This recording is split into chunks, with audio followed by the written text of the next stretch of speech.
詩篇63篇第1節，大衛在猶大曠野的時候作了這詩：上帝啊，你是我的上帝，我要切切尋求你。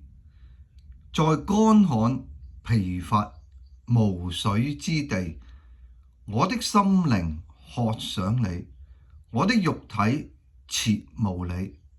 喺呢一篇嘅詩篇咧，其實背景同嗰個嘅內容係好密切嘅關係。我哋睇呢個標題咧，大衛佢當時咧就喺猶大嘅曠野，咁又作咗呢首詩，即係呢個咧就係大衛當時所身處嘅嗰個嘅處境。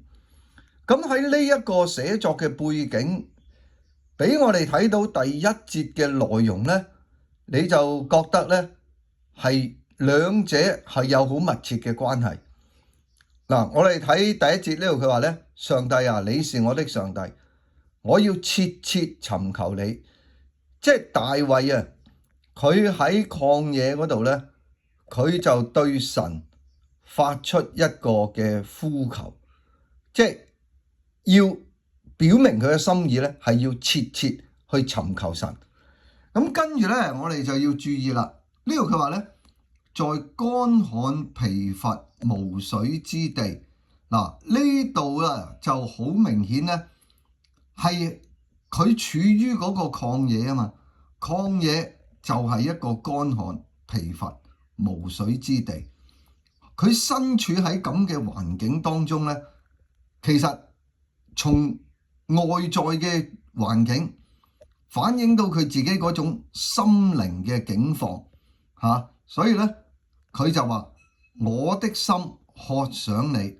呢度咧就係講到咧，佢外在嘅環境就係乾涸無水啊嘛，但係佢嘅心靈同樣都好似係一樣咁乾涸，但係佢乾涸嘅對象咧唔係物質嘅水，係神。當我哋睇到大衛佢喺呢度發出靈性嘅呼求，對神嘅渴慕，就好似一個人好口渴喺個曠野嗰度咧，佢想有水。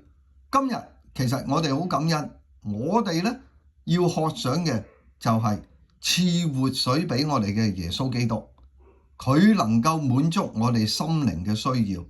跟住佢話咧：我的肉體切慕你。呢度咧就指到佢嘅身體嗰方面。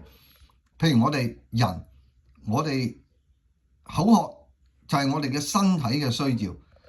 當大衛佢將心靈同肉體都係切慕神嘅時候咧，其實佢喺呢度刻畫出全人，我哋人係整全嘅，有物質嘅身體，有靈性嘅心靈，但係我哋咧係整個人去渴想神。今日我哋都係，我哋整個人去渴慕耶穌基督。親愛嘅天父，我哋感謝讚美你。主啊，當大衛喺呢個曠野嗰度發出對神渴慕嘅心聲，今日我哋都需要向賜活水俾我哋嘅主，我哋全人去倚靠佢，渴慕佢，祈禱奉主名求，阿門。